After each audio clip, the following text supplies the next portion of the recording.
And go. What's up, History Peeps? Today we're going to be going over Black history from 1929, the start of the Great Depression, to 1941, with the start of World War II for the United States. So here we go. Things that you should be familiar with. The Great Depression, the causes, the general causes are overproduction, easy credit, and then the stock market crash of 1929, which starts on Black Thursday and then also takes place again on the infamous Black Tuesday.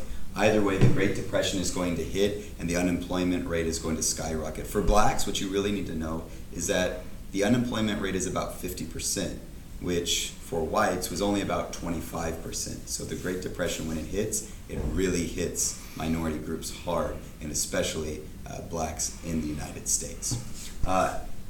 What you also need to know is that the Communist Party is actually going to be one of the few groups that's actually going to do things for blacks. And so a lot of people necessarily don't see themselves as communists, but heck, if the Communist Party is willing to fight for better wages and things, well then so be it. Later on, this is going to pose a problem during the Cold War, because some of the questions that people are going to ask is, are you or have you ever been a communist? And if you were a poor sharecropper, or if you're a poor tenant farmer, in many cases the answer is like, well, yeah, but I grew up in the Great Depression. I wasn't a huge communist, but they were helping out. So the Communist Party is going to be a huge advocate for populists, for sharecroppers, and also for blacks. And so the Communist Party has been around just since 1917, and then they start taking place in the United States in 1919. So in the 1930s, they're willing to take anybody to benefit their cause. And connected with communism, there's going to be a case of the Scottsboro Boys, and what you really need to know is that 9 youths are going to be accused of raping white women on a train. There's no way this could have possibly happened, because the story happens because you have the 9 youths, a white man steps on a black man's hand on the top of the rails, which was very common during the Great Depression to be riding the rails. Anyhow, there's a fight that breaks off. The black guys throw some of the white guys off the train stops, and then there are women that are discovered on the train. Well, that's illegal, because these women are actually engaged in prostitution. And so long story short, what you really need to know is that they're accused, they're totally innocent. Even the doctor says there's no way this could have, if these women were gang raped, as they're saying, there's no way that could have happened. They did, however, find some sperm in these women, and that was because of mutual sex with partners the night before. But long story short, it's all it takes is an accusation to get someone convicted here. And so you're going to have 9 youths that are going to be convicted, and even the best lawyer, the second best lawyer in the United States, Samuel Leibowitz, is not going to, he's from New York, he's never lost a case, he thinks he's gotten like gangsters off for all kinds of weird things, and so he thinks that going down into the South, that this is going to be a slam bam, thank you ma'am, medical evidence on my side, testimonials from the boy. One kid, was partly blind, so how could he have, possibly done it on top of a rail? And so it just seems like it's a slam bam thank you ma'am case, and it is anything but, and the verdict comes back all guilty.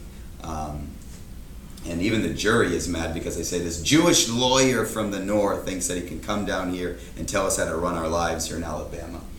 So what you really need to know is that a Jewish lawyer, Samuel Leibowitz, is going to defend the Scottsboro Boys, as well as the Communist Party, the International Defense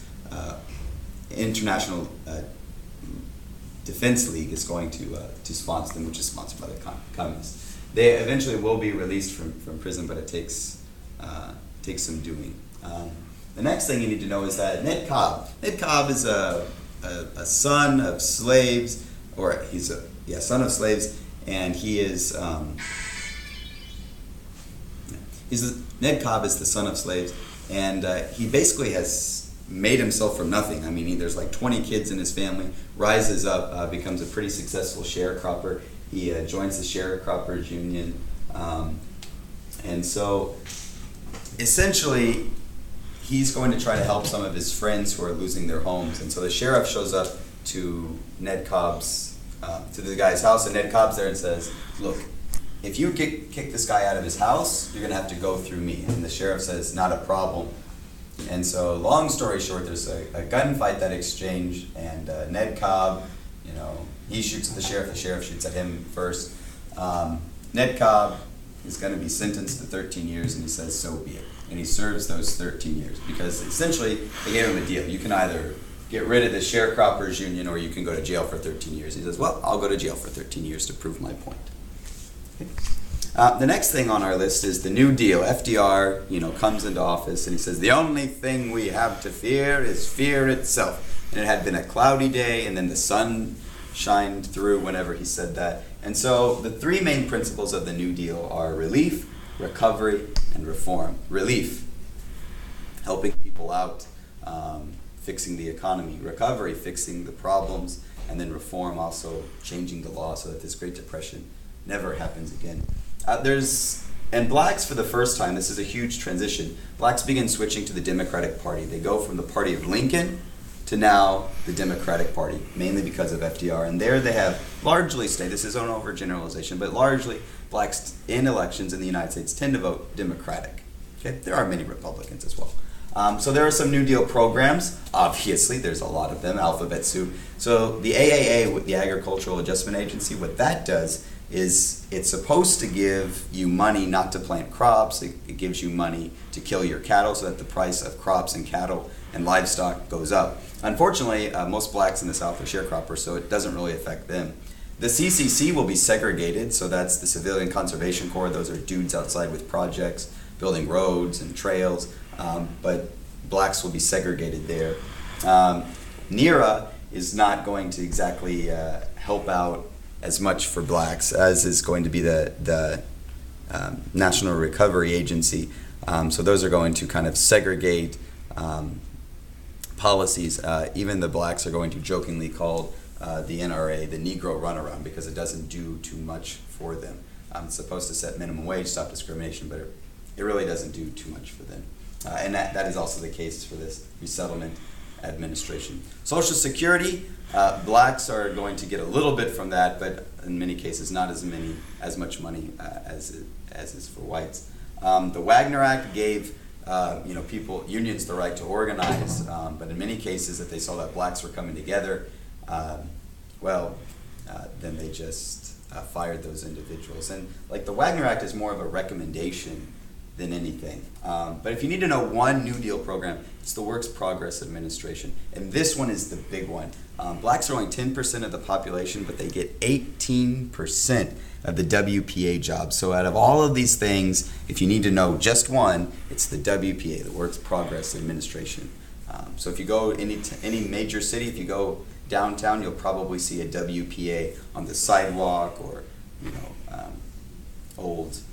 If you go to your historical society, probably old posters or old murals on the walls. So the WPA, it's a big one for blacks.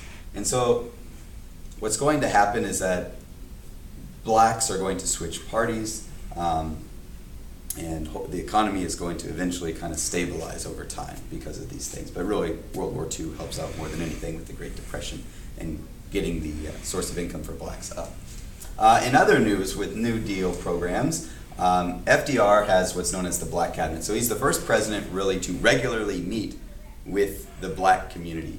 And so Mary McLeod Bethune, she is going to be a member of that cabinet. She's going to be in charge of the Negro Youth League. And so she's a very, very prominent individual. And Cookman Bethune University is set up. And so she's a very, very prominent person. So do more research on her, and I think you'll be really impressed. But to keep things moving here, in terms of the NAACP, they have their internal divisions. Walter White, he is going to be the editor, and he's kind of a micromanager. And Du Bois is really not a big fan of him. And so there are talks of even disbanding the NAACP because the economy is really bad. No one's really paying attention to them. And so to kind of get the word out there, Du Bois calls for self-segregation. And so basically, if you read the writings, Du Bois is trying to be controversial. And he's trying to be so controversial that people are like, what the heck is this? And then they keep reading. But whenever it says self-segregation, people stop reading, and then they don't continue on. And then to make matters worse, white politicians are going to start quoting Du Bois and saying, even Du Bois, the leader of the black movement, is going to be calling for self-segregation. And so Walter White is going to be very unimpressed. But if you read the end of Du Bois' article, he says, I'm not calling for self-segregation. We need strong black institutions, but we need the nation to come together. We need the nation to finally address its dark history that it's done to blacks. And we need to start moving up in the world, but most people don't read till the end. And so another guy that you should be familiar with, Charles Hamilton Houston, who unfortunately dies right before Brown versus Board, but he is like the main guy to help get us there. He is going to film South Carolina schools and really show that separate but equal under Plessy versus Ferguson, and show very much how dilapidated these black schools are. And he's also going to help out in a court case called Gaines versus the University of Missouri. And the goal here is, okay, you want to do separate but equal? Fine. But the problem with that is that you're going to have to build another school. And so Gaines is going to get into be denied the University of Missouri. He really wants to go there, and they don't let him in. And so the argument that the NAACP is going to make, fine, don't let him in. But now you said separate but equal, so you're going to have to build a separate facility for him. And so the whole goal is to make separate but equal so inconvenient and so expensive that states will just comply rather than build a separate university for it. In other news, we have the anti-lynching bills. They're going to be in 1934, 1937. FDR is going to reject because he needs those votes from the South to get his New Deal project underway. And so if he doesn't get the votes, he feels that the New Deal is going to suffer. So he's like, why should I help just 10% of the population when the whole nation needs help? And so lynchings are going to continue. A very famous song that is going to make Billie Holiday famous, Strange Fruit. She sings it at the very end of her sessions in these bars and these clubs. And she always has the lights turned off. No servers are allowed to bring food. The bartenders aren't allowed to serve drinks. It's supposed to be quiet, and the stage light goes on her, and it talks about lynching. So a very famous song. In other news, we have the Green Book with Victor Hugo Black. To be black in America was not safe in terms of travel. And so he's going to create what's known as the Green Book, affectionately known as the Negro Motorist Green Book. And it has a listing of all the places you can go if you're black, where you can find shelter, the gas stations you can stop at, because if you stop in the wrong place, you might just find yourself being lynched. In other news, we have the Harlem Riot, which is kind of the end of the Harlem Renaissance, starting in the 19-teens into the 1920s. And so it starts with an attack on a black youth, Lino Rivera. He is caught shoplifting a small little hairpin knife, and so some of the owners are going to say that they're going to beat the hell out of him. It's also caused by inequality, which is taking place in Harlem. The Triborough Bridge had been built, and it ends in going through Harlem, but blacks weren't allowed to work on that project. And then obviously police brutality. And so Lino Rivera, as I alluded to, is going to be attacked. The people are going to say that people are going to take him to the basement and beat the hell out of him. Whether that happens or not is unknown, really. But anyhow, what starts happening is that people think that he's dead because, unfortunately, there had been a hearse parked outside this area, and so people think that he's dead. Then rumors start. There's even some rumors that some black women, that a pregnant white woman had been kicked and beat by police. So rumors start spreading. The police get Lino Rivera and they say, go in front of the press and tell them that you're safe. So he's like, I'm safe. I shoplifted. It was bad. They kind of roughed me up a little bit, but here I am. Anyhow, Harlem turns into a riot, and it's going to be blamed on communism. Remember, blacks are associated with the Communist Party. And so the governor sets up, or the mayor sets up a meeting with a multiracial group, and they create a report called the Negro in Harlem. And essentially what it says is, it says that this riot had a lot of problems, from police brutality, inequality, housing discrimination, and until these issues are addressed, there probably will be another riot in Harlem. And so, being as it's multiracial, it kind of gets the attention, but really New York doesn't move too much in the direction of actually addressing those issues for some time, because it is the Great Depression. And so the Harlem Renaissance comes to an end with violence. In other news, America is going to really have a superstar, a couple of superstars really. The first of which is going to be Jesse Owens. He goes to the 1936 Berlin Olympics, and he's going to win 4 gold medals there, and it really dismantles this Aryan race myth. I mean, he wins the 100-meter dash, the 200 meters, the long jump, and then the 4x800 meters. And so,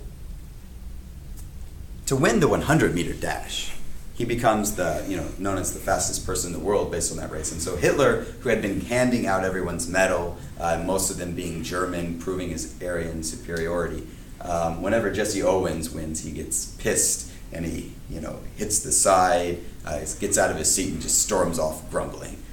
So a victory for the United States, and America is being represented in many respects by a black man.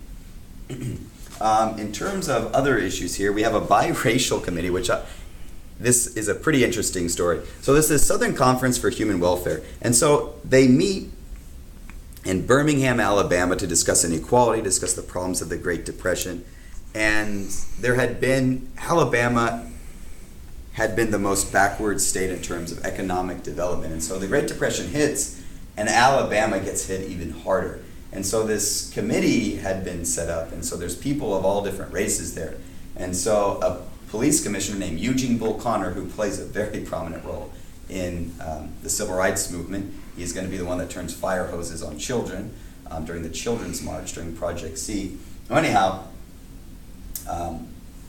it's decades earlier, and he storms into this meeting, and Eleanor Roosevelt is sitting in the black section. She's sitting next to blacks. And so he says, and whites and blacks are sitting next to one another, and he says, "You all can't segregate together." So the interesting phrase there is, you cannot segregate together. And so the crowd divides between white and black, and then Eleanor Roosevelt takes her chair, plops it right down in the middle, and just kind of crosses her arms in defiance. So the First Lady of the United States calling out one of the most racist police commissioners of all time to address economic development in Alabama. All right. In other news, the Nazis are on the rise, unfortunately, and Joe Louis is going to be defeated by Max Schmeling, and then through a series of comebacks, he is going to beat Max Schmeling in 122 seconds, which in boxing is just incredible. And so he didn't just win, he crushed Max Schmeling.